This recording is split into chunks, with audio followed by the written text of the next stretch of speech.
every now and again you get like a little flash of it.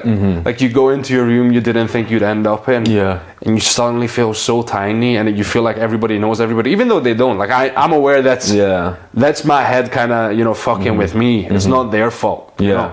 But it is a thing. Like it took me I had to recognize it. Like I come from a working class family in Romania, so like even by Romanian standards we're kind of poor, do you know what I mean? So it was very much some venues to me just what felt like just walking into it, you're like touching the fucking table, the fucking door handle, you're like, oh yeah. Well, me, like I was probably given the biggest test of that when I was working at the Dormer.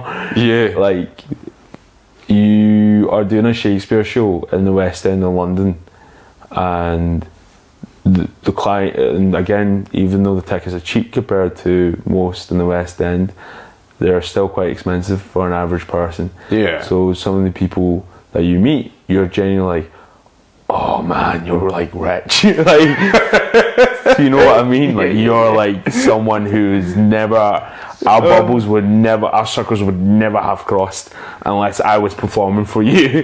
Like, do you know? There's the power of theatre, isn't it? Yeah, well, that's it. And like, you know, that doesn't make someone necessarily evil or horrible. You know, you don't know a person's background and why they got to that position. Like, they didn't choose, we didn't choose. Yeah, exactly. You know what I mean? But you're just like, oh, you can tell the differences, especially in Britain. Like, the class system is what makes this country alone, and I do include all provinces, whatever, well, provinces, because we're not provinces, all countries in the union. Like, we've got posh bastards here.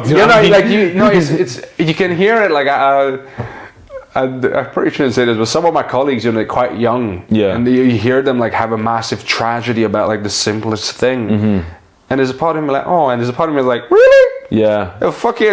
Oh my, no, my dress wasn't ready for my party, and I had to wear my second favorite dress, and it was like, oh, I look like shit, and you're like, it was still a fucking Versace, Gucci, whatever, like, what the fuck are you moaning about? Yeah. And like, again, not, I don't want to make it off as a passing judgment. We all have our different struggles. We all have our different, you know, triggers within life that's going to make us freak out. You know, if that's something for you, that's something for you, and something completely different for me is different for me. It's just like it opens your mind from where I come from, where I grow up, to be like, oh god, there are different levels of this is actually very apparent. Because I like to think when I was younger, you could be a bit more naive to it. Like, it doesn't matter, you know, because like, let's not lie, mate. We want to be in a position in life where we're comfortable. Where we're like that. I want to be in a position in life where I can be like, I mean, I wouldn't say no to it. Well, no, exactly. Like, where I could be like, yeah, I could spend 150 quid on a ticket. Like, I would not shun that away at all, because that to me also means that I also be in a position in life where I can take care of my mother and my father, and maybe buy my nephews a really nice present for Christmas. You know. It's just, I guess when we talk about this, we're talking about like the uber 1% of people who are purposely fucking over our guys, people like us in our possessions, so they can just buy another super yacht. And you go, did you really need that? You know, did you really need that? Nah. How much time do you actually spend in water? Okay. Can you even swim? Yeah, exactly.